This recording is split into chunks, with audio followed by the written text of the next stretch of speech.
Salut à tous et bienvenue dans la nouvelle vidéo du jour. Alors aujourd'hui, le passage de la Bible nous parle de la fameuse baisse de foi de l'apôtre Paul. Cette fois où Jésus lui a demandé de le rejoindre sur l'eau. Euh, donc ils étaient dans la barque au milieu de la mer, des vagues, etc. L'apôtre Pierre le rejoint, arrive à marcher sur l'eau, puis prend peur. Euh, je dirais, perd sa confiance en Jésus, ne serait-ce qu'un instant, à cause de la peur, etc. Et Jésus lui demande d'avoir confiance, enfin bref. J'aimerais vous parler de trois choses en premier. Effectivement, cette baisse de foi de la part comment dire, oui, à l'égard de Paul.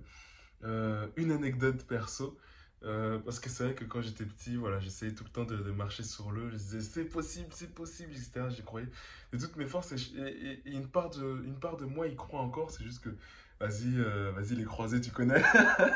Les croisés, tu connais. Si je mets toute mon énergie, toute ma foi, je suis sûr que je peux encore marcher sur l'eau. Mais je vais vous en parler un petit peu plus tard dans la vidéo et puis surtout à quel point Jésus est puissant. À quel point Jésus est puissant, à quel point c'est pas un prophète comme les autres, à quel point c'est l'enfant, le fils de Dieu, directement. Ouais, première partie, du coup, l'apôtre Pierre, l'apôtre Pierre a une baisse de foi. L'apôtre Pierre a une baisse de foi, c'est c'est rassurant dans un sens où l'apôtre Pierre, celui qui détient les clés du paradis, celui sur lequel l'Église chrétienne tout entière a basé, a fait ses fondations, a eu une baisse de foi, a des faiblesses, est un être humain. C'est rassurant parce que ça nous montre que vraiment, peu importe ce que nous sommes en tant qu'être humain, tout est possible. C'est tel que nous sommes et on n'a pas à aller chercher un niveau de foi ou quelque chose de spécial, de particulier. Tout est là. Tout est là, tout est dans ce que nous sommes, dans ce que nous sommes de plus naturel. Et c'est vraiment la connaissance du monde et de Dieu qui va nous transformer, nous rapprocher de lui petit à petit. Son expérimentation, l'expérimentation de la présence de Dieu, de la personne de Dieu dans la vie de tous les jours, c'est le chemin qui nous transforme. Et c'est le chemin, le but est dans le chemin, c'est-à-dire il n'y a pas de but à aller atteindre, c'est vraiment le chemin chaque jour qui te transforme. Je pense que oui, en tant que chrétien, en tant qu'enfant de Dieu, le vrai, comment dire, c'est la relation qui compte. Et c'est pas, il n'y a pas de but à aller atteindre. S'il y avait un but, alors le chemin n'aurait pas de sens. Dans le sens où on voudrait prendre le chemin le plus court, mais non, c'est dans le chemin que réside tout le sens de la foi chrétienne. Et donc, euh, et donc le chemin est parsemé d'embûches, de chutes, d'échecs, de réussites, tout comme celui de l'apôtre Pierre. Donc ayez confiance sur le fait que vous êtes tout ce qu'il faut pour croire en Dieu. Il y a pas de connaissances, il n'y a pas de TOEFL à aller valider, il n'y a pas de truc, rien de tout ça. Voilà, c'est mon premier point.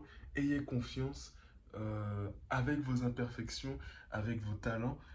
Dieu vous aime tel que vous êtes. Et c'est une phrase que j'utilise en ce moment, que j'utilise depuis déjà 1 mois, 2 mois, 3 mois, pour me redonner confiance, développer mon estime de moi-même en ce qui concerne la foi.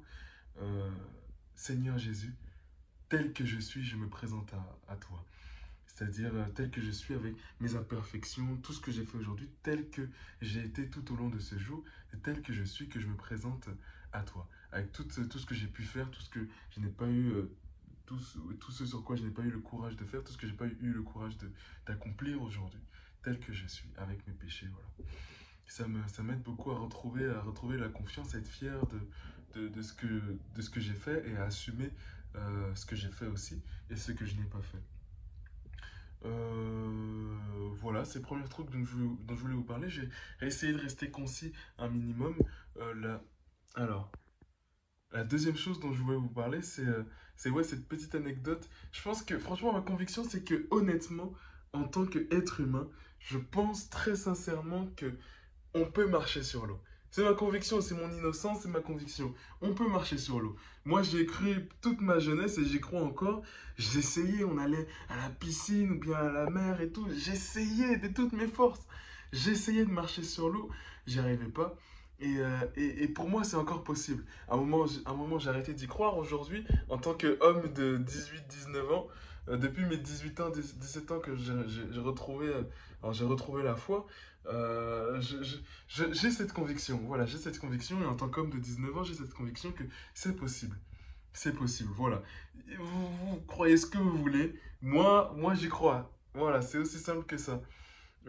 Oui, je pense que c'est possible avec un calibrage de foi et puis un niveau, un contact avec Dieu particulier, à une fréquence précise. Je pense que potentiellement on peut accéder à un niveau spirituel qui nous permet de effectivement marcher sur l'eau. Maintenant, j'imagine que c'est ce niveau de perfection que Jésus lui a développé et a de manière constante dans sa vie qui lui permet de simplement avec toute cette foi, euh, avec toute la foi et la relation qu'il a avec Dieu, marcher sur l'eau.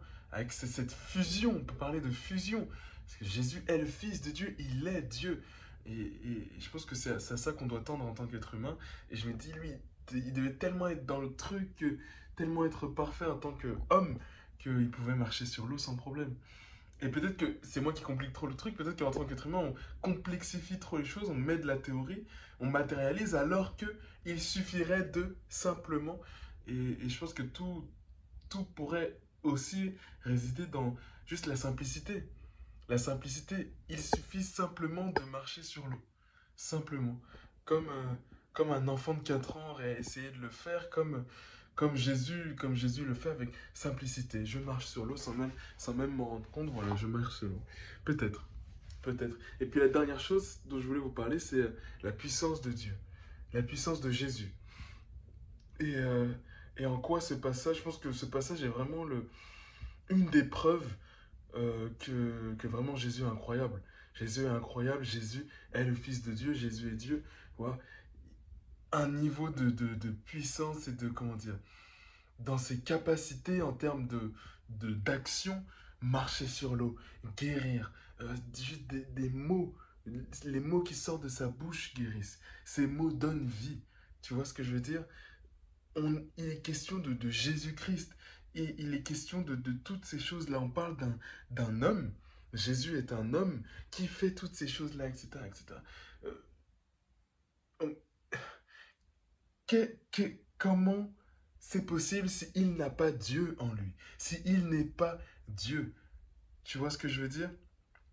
Je pense qu'en tant qu'être humain, toutes ces choses incroyables qu'on fait, c'est lorsqu'on est euh, totalement aligné avec Dieu. Le syndrome de Lazare, typiquement, c'est un syndrome en médecine, c'est-à-dire que des personnes meurent pendant 1 heure, 2 heures, etc. et se réveillent d'un coup sans qu'on le sache. Il me semble que 33 cas ont été recensés en Amérique ou dans le monde entier, je ne sais plus.